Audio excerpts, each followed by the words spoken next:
theme that we're exploring through Lent that our worship committee chose to guide us through this period of time leading to Easter is renewal. Lent is a time for reflection and for spiritual practice, and so our theme leads to an inquiry. What does your soul need for its renewal? What does renewal mean for you? What do we need for spiritual renewal as a community, as a society, as a world?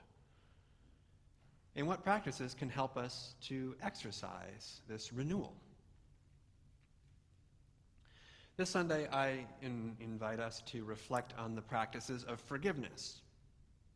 It would not at all be unusual if some of us, if we're honestly and prayerfully reflecting on what renewal could mean for us, for our souls, if we become aware of some impediments to spiritual well-being that are the results of hurts that we have suffered or hurts that we've caused others. Maybe there's bitterness or resentment or rage or fear because of hurts that we've received. Or maybe there's damaging messages about ourselves that stay on replay, that we've internalized about our worth. Maybe there's challenges to receiving love and to sharing love. Or maybe there's guilt that we bear, or shame, or moral injury, some people call it, because of the ways that we've hurt others, the ways that we've not lived in the ways that we wish to live, and have harmed others. These are all things that if we imagine what it would be like to be renewed in our souls, what's that like? We may see that these can be impediments to that renewal. They're things that we yearn to be released from. And the good news is that this release is possible for the sake of spiritual renewal. The experience and the practice of forgiveness is central to the way of Jesus, and there are testimonies through the ages that it is possible. According to Jesus and those who walk in his way, God's true nature and God's relationship with humanity is one of mercy. Mercy. And this is a holy mercy that can transform and renew our souls. That can be a wellspring for forgiveness. That can be a kind of marker of this mercy. So that sounds nice, right? But it can be hard, and it can be fraught. Several years ago now, at the start of Lent that time, I was praying for discernment about what I could do for a Lenten practice. And I realized in my heart that my heart had gotten cluttered with a bunch of guilts and a bunch of grievances. And when I reflected on this, identified that there was some harm that I had done to others that I had been avoiding kind of coming to terms with and being accountable for. And there was some harm that others had done to me that also I'd been pushing down and avoiding kind of dealing with, and it had made me, in general, more distrustful and cynical and judgy, and you know how it is. And then I had to ask myself, what does Jesus have to say about this? Here it is Lent. And I'll be honest, when I asked myself this, my very first reaction was, do I have to? Like, that sounds hard, come on. But right on the heels of that, though, was the message of, you can do this, come on.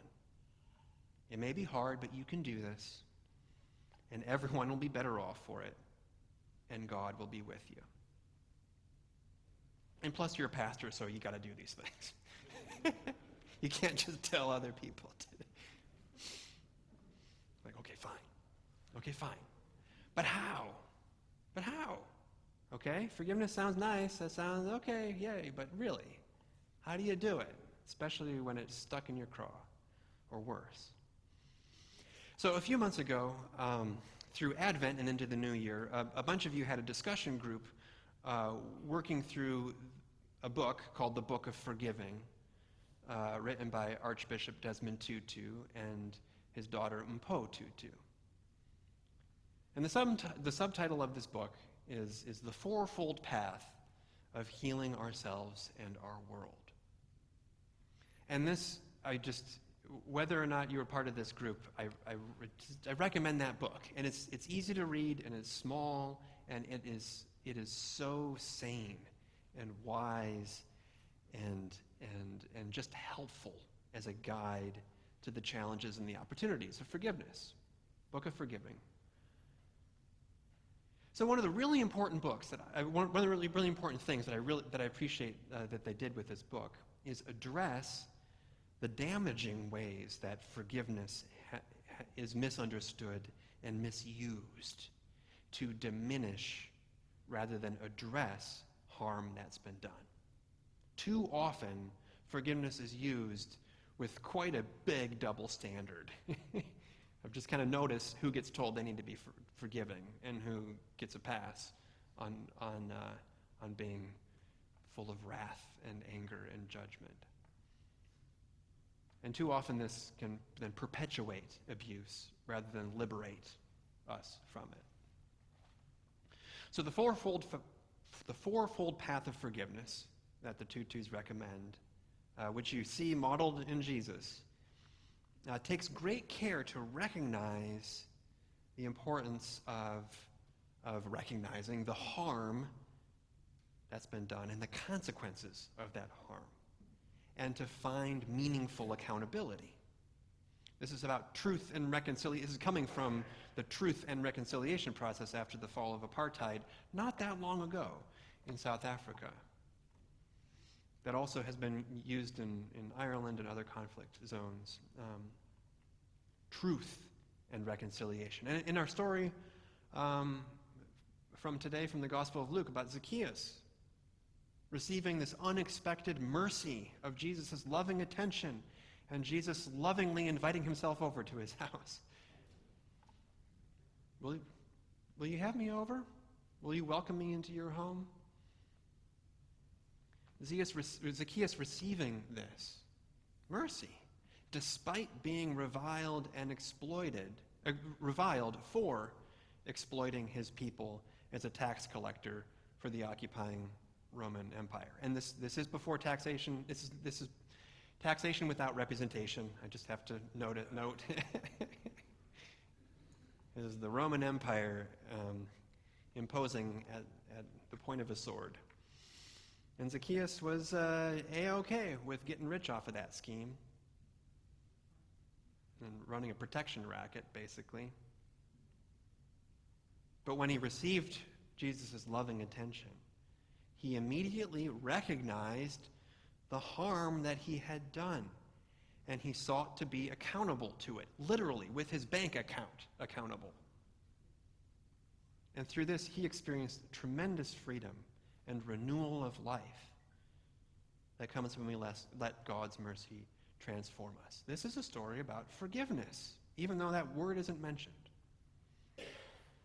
So according to the experience and the wisdom and the research that the Tutus share in their book, it's helpful to approach forgiveness in 4 steps.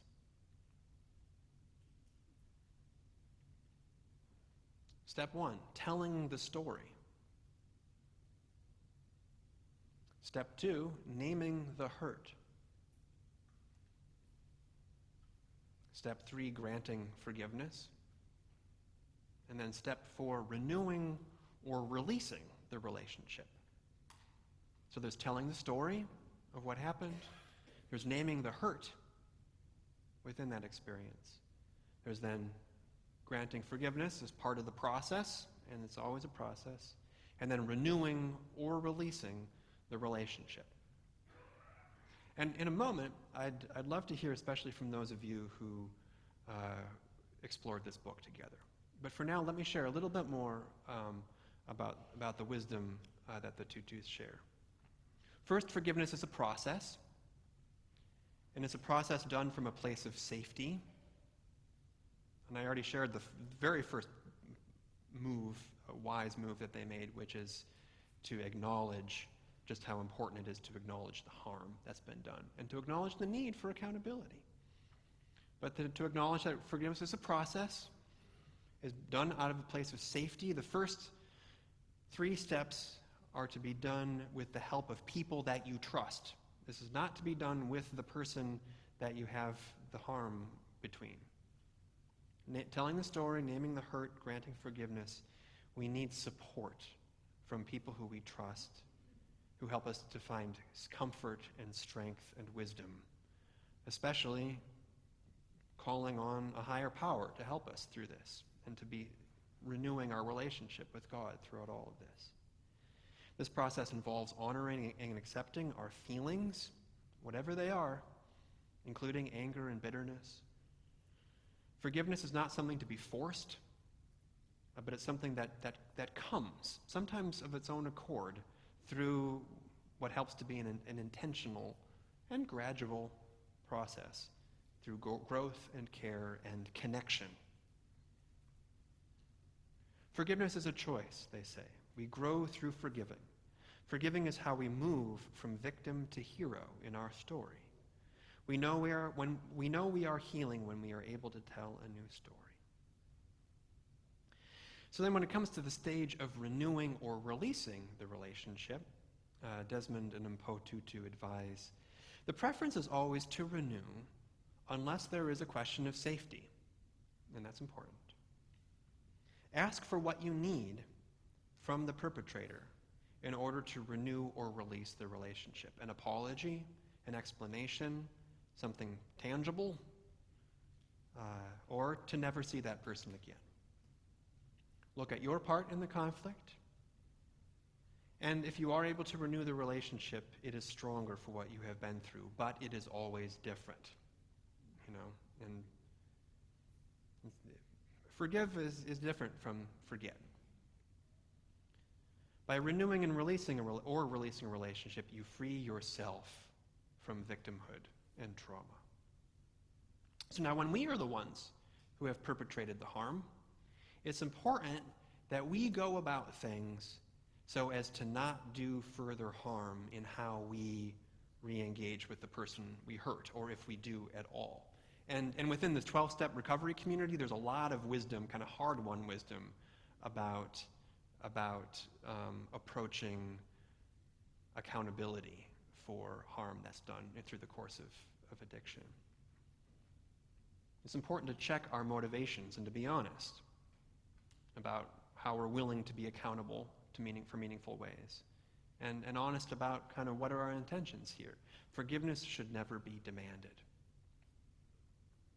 So the process for when one has done harm is also best done in a way that relies on the safety of trusted relationships and prayerful invitation for God to be at work in us, and a willingness to honor and accept our own feelings around the consequences of our actions.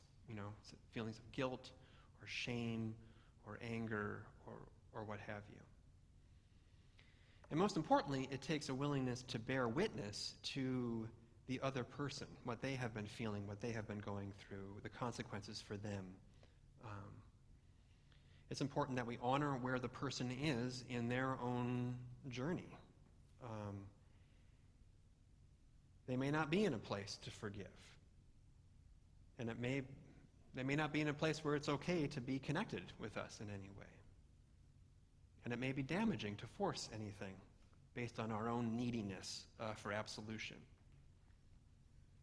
So it's important that the one goes through the process, if one is needing forgiveness, with a lot of support from other relationships, and that this is a connecting journey to connect with supportive and nourishing relationships that are outside of the relationship where there has been harm.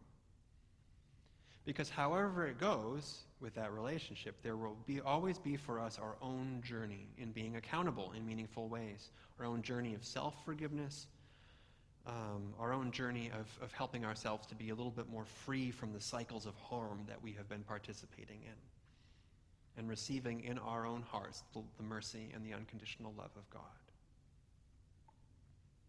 So in my Lenten journey several years ago, it just so happened that there were two people that I had to apologize to, and there were two people that I had to forgive. And so there was this balance, which was really interesting. And also, in one case, by the way, this was about a literal debt that someone owed me money, where there was some moral injury involved because of lying and betraying and that sort of thing, and a whole kind of wider drama and story. And I found that to be the hardest one for me. And what I discovered was that there was this astonishing wisdom in experiencing kind of both needing to receive forgiveness and to offer forgiveness. And that there was this connection, because what Jesus says is very profound, that there's a deep relationship between forgiving and receiving forgiveness, between offering mercy and receiving mercy, and experiencing how that all flows from the reality of God's mercy and our need for mercy from God. And so kind of the experience of pairing forgiving and needing forgiveness was a pretty profound experience. And it was very humbling. It wasn't entirely smooth. And it's just very humbling to realize how much one needs mercy, how much judgment and guilt and shame can become a cycle that captures our soul, that we just need to say mercy, mercy. And that freedom is possible. And it's an extraordinary thing to experience a kind of liberation and realizing just how much guilt or grievances can become part of the background story of who we are, and that we can grow past that with God's help. So I'll end with a quote from Desmond and Mpotutu, and then I'll open an invitation to you all, if any of you like to share briefly about what this reflection is for you about the practice of forgiveness. Transformation is always possible, they write. We do not heal in isolation. When we reach out and connect with one another, when we tell the story, when we name the hurt and grant forgiveness and renew or release the relationship, our suffering begins to transform. We don't have to carry our pain alone. We don't have to bind ourselves to our losses forever. Our freedom is forged in the fires of forgiving, and we grow to be more spiritually involved people because of it. When our losses are great, the depth of our compassion for others can increase exponentially, as can our ability to use our own suffering to transform the suffering of other people. It is true that when we harm others, we harm ourselves, but it is just as true that when we help others, we also help ourselves. Creating a world of forgiveness is a living practice. A living practice. And we got to keep practicing it, because there are always fresh opportunities. And Lord knows our world needs it. So I invite us to help each other out with this. You know, we're all in this together. We need help. And so where are you at with forgiveness?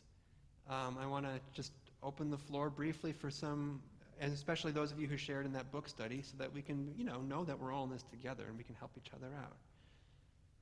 And anything to offer about what you learned when doing the book study, or your own experience of forgiveness, or struggles and challenges with that?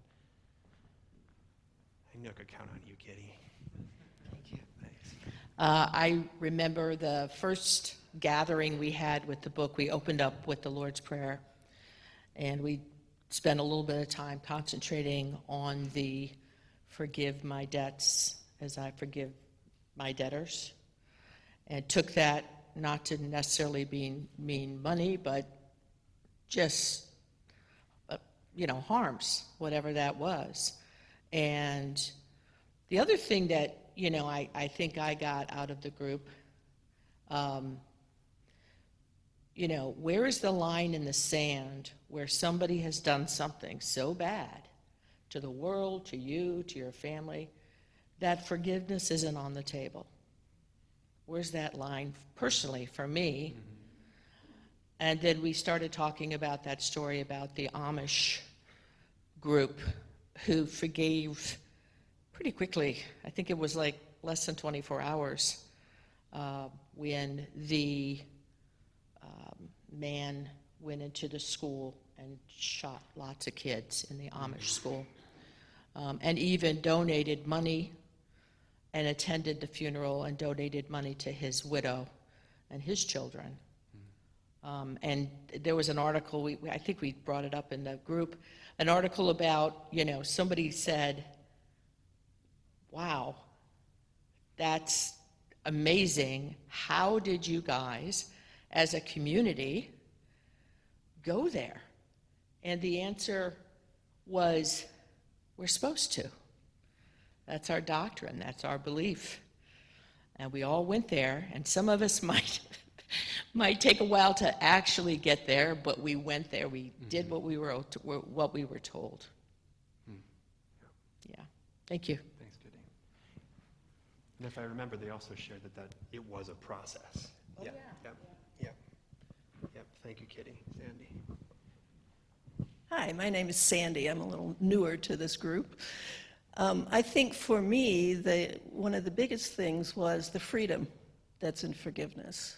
And the possibility of kind of going away from all your thoughts that continue to kind of revolve around this incident or whatever it is that has hurt you. The downside is it's Desmond Tutu. Who's going to argue with him? Yeah. Okay. So there must be truth given what he certainly went through. But I did appreciate very much that freedom at the same time, it's an ongoing process. Thank you. Yeah. Judy, thanks. Hi. So I'm Judy, and I was in the Bible, this book study group, and the forgiveness thing was really important to me because in the past year I had something that really hurt me very deeply. But I remembered my mother, who suffered her entire life because she could never forgive her mother-in-law for what she had done to her. And I thought, I'm not going to be there. I'm not going to be the one that's suffering because of this need for forgiveness. But the interesting thing, like the pastor said, was that partway through all the exercises, I realized how much I had hurt somebody and never acknowledged it and needed to offer them my apology and seek their forgiveness. So it was a really good book. Wow. Thank you. Good. Thank you.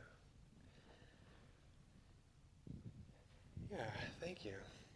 And so I just want to honor, also that this is hard. It's hard. So we just need mercy. So thank you. Lord knows the world needs some forgiveness, and so thank God that our God is merciful. And before we move into our time of prayer, I want to offer you all some mercy, knowing that we've been sitting for a while, and we can take a seventh inning stretch if you want, to just kind of remember we have bodies and our So feel free to stand up, and then we can shift into a time of prayer, knowing that we're embodied beings. Seventh